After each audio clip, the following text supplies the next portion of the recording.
Hola, ¿cómo estás? Bienvenido, bienvenida a un nuevo resumen de la lección de Escuela Sabática Joven. Llegamos a la semana número 11 y el título de nuestra lección fue Pescadores de Hombres. El texto base está en Juan capítulo 21, versículos 2 al 14. Y antes de entrar directamente al tema, quiero recordarte que estamos en época de suscripción, así que sería bueno que vayas haciendo tu reserva de pan espiritual para el año que viene. ¿Qué te parece?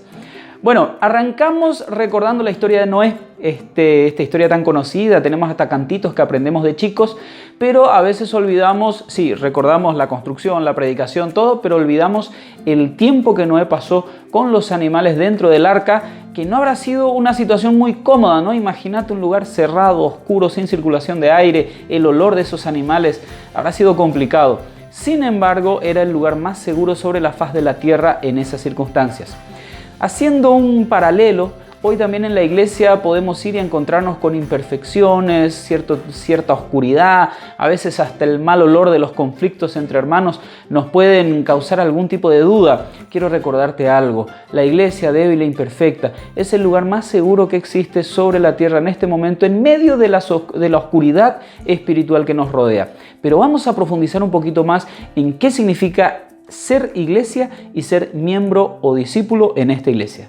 En algún momento de nuestro caminar cristiano vamos a tener que reevaluar sí o sí algunas suposiciones que tenemos acerca de la religión. A veces eso pasa cuando atravesamos por una tragedia y el dolor y el sufrimiento hacen que replanteemos muchas cosas. Por otro lado, también puede ser simplemente el resultado natural del crecimiento, es decir, ya sos grande, necesitas argumentos más sólidos y eso no está mal. Ahora te recuerdo algo, y de paso como iglesia promovemos esto: todo principio y todo concepto que quieras aplicar como hijo de Dios debe ser evaluado, medido conforme la regla de la palabra de Dios, la Biblia. Eso también se aplica a lo que es el discipulado. Todavía tenemos algunas personas en la iglesia que piensan que ser miembro y ser discípulo es lo mismo, y eso no es correcto. De hecho, la Biblia nos presenta un concepto de iglesia bastante dinámico. Se nos habla de que los discípulos en realidad son pescadores de hombres, como dice ahí Marcos 1:27. Se nos habla en Hechos capítulo 14, versículos 21 al 23, de que debemos invertir en las personas. No solamente evangelizarlos, que se bauticen y sean parte de la iglesia, sino que además de eso entren en un ciclo en el cual puedan también ser líderes y puedan buscar a otras personas. Hablamos de que sí, a veces en ese proceso quizás los nuevos conversos van a cometer algunos errores, pero justamente 2 Timoteo capítulo 2 versículo 2 nos da este tip, este consejo de que los que tienen más experiencia deberían ser los tutores espirituales de los que recién comienzan. Acordate de esta visión dinámica de iglesia, los discípulos ganando a otros discípulos. Llegando a este punto tenemos que recapitular en una situación interesante que quizás no le dimos mucha cabida en otros resúmenes, pero es que la palabra discipulado aparece en el mundo cristiano bastante. Sin embargo, en el contexto adventista del séptimo día, la verdad que hay algunas connotaciones que son bien diferentes. Empecemos, por ejemplo, por la visión de los eventos finales o la visión escatológica que tiene nuestra iglesia. Es decir, somos parte de un movimiento profético que vive en la última parte de la historia de la humanidad, así que los discípulos que formemos tienen que tener esa identidad, tienen que saber que son miembros de este movimiento y entender que hay un mensaje único que tenemos que también pasar a otras personas. Ahora bien, la Iglesia Adventista del Séptimo Día es, digamos, pionera en un concepto interesante, ni local ni global, hablamos de glocal. Y vos me vas a decir de dónde sacaste esa palabra. Bueno, es que esta definición de iglesia local se refiere a que la iglesia local afecta a la iglesia a nivel global y viceversa. Es un ida y una vuelta. Y para que tengas una idea, nuestra iglesia está organizada en 4 niveles que también afectan 4 jurisdicciones diferentes. Empezamos por la base, que es la iglesia local, ¿sí? Donde vos y yo somos miembros y a donde vamos cada vez que podemos, ¿verdad? Porque ahora con la pandemia por ahí no se puede, pero somos miembros allí, nos bautizamos allí, tenemos nuestros amigos allí, es nuestra iglesia. Esa es la iglesia local. Cuando reunís varias iglesias locales, tenés lo que se llama una asociación de iglesias. Y cuando tomás varias asociaciones, entonces tenés lo que es una unión. El conjunto de todas las uniones conforma la asociación general. Y es esta asociación general la que cada 5 años más o menos se reúne para reevaluar esto.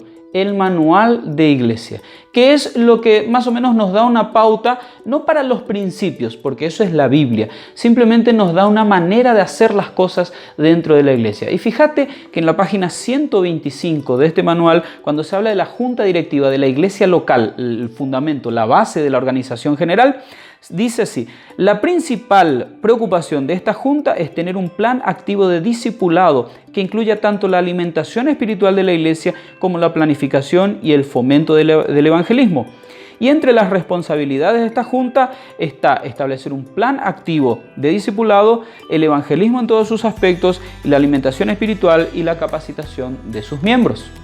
El Evangelio de Juan nos presenta una palabrita interesante porque solo aparece 2 veces y en ambas ocasiones es para introducir al mismo personaje. La palabra es antraquia, que se usa para definir una fogata o un fuego a base de carbones encendidos, y el personaje que introduce siempre es Pedro. La primera vez aparece en Juan capítulo 18, versículos 16 al 27, cuando Pedro está ahí junto al fuego intentando calentarse, y es en esa oportunidad que él niega 3 veces a su Señor. La segunda vez que aparece, muy interesante también, es en Juan capítulo 21, versículos 3 al 19, en donde, vemos a un Pedro decaído, deprimido. O sea, no solo le mataron a su Señor, sino que él mismo negó a su Maestro. Y entonces él decide olvidar por un momento ese llamado que Jesús le había hecho de ser pescador de hombres e intenta volver a su antiguo oficio. Lo interesante es que nos cuenta el relato, quiero decir, que, pasaron toda la noche y como él era el líder natural, seguramente todos los discípulos también le siguieron a él y no pescaron nada. O sea, no eran buenos ni pescando hombres ni pescando peces, que es para lo que se habían formado justamente. Y allí aparece Jesús. Qué interesante que al finalizar la noche Jesús está a la orilla y en vez de regañar a sus discípulos porque qué estaban haciendo allí, les dice: no, ¿saben qué? Les voy a dar un consejo, tiren la red para ese lado. Y cuando Jesús entra en acción y te da consejos, pasan cosas fantásticas. Después de haber pasado toda una noche sin pescar nada, ahora salen a duras penas con la red con 153 peces. Y qué interesante que Pedro se da cuenta de lo que está pasando, se lanza al agua, llega junto a Jesús y allí está Jesús junto a una fogata con comida calentita, listo a recibir a sus discípulos. Y si bien es cierto que Pedro negó 3 veces a Jesús, el mismo Señor Jesús le hizo 3 veces la misma pregunta para de esa manera reconfirmarlo en su misión, volver a ser un pescador de hombres, y no solo eso, sino ser también un líder de esa iglesia que estaban haciendo. Vos sabés que hoy en día tenemos en la iglesia también algunos Pedros que están allí medio tímidos, tienen vergüenza, algunos quizás tengan un pasado con historias que no quieren contar. Bueno, el mismo Jesús que perdonó a Pedro, redimió a Pedro y le volvió a dar un llamado y una misión, puede hacer maravillas contigo, porque quizás vos sos uno de esos Pedros. En el libro El Evangelismo, páginas 358 y 359, Elena de White escribió lo siguiente: la religión corre peligro de perder en profundidad lo que gana en amplitud. Esto no necesita ocurrir si en lugar de largos sermones se proporciona una sabia educación a los recién llegados a la fe. Enséñenles dándoles algo que hacer en alguna clase de trabajo espiritual para que su primer amor no muera sino que aumente en fervor. Háganles sentir que ellos no tienen que ser llevados y que no deben reclinarse sobre la iglesia para obtener su apoyo, sino háganles ver que deben tener raíces en ellos mismos. Si es que estás en el proceso de discipular a alguien, por favor ten en cuenta estas palabras. Pero te quiero dejar también una pregunta antes de terminar. Yo sé que me fui con el tiempo hoy, pero reflexiona en esto, por favor. Hasta este punto de tu experiencia cristiana, ¿has sido apenas un miembro de iglesia o también sos un discípulo?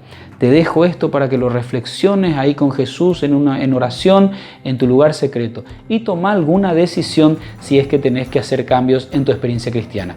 Que Dios te bendiga y que sigas disfrutando de un excelente día.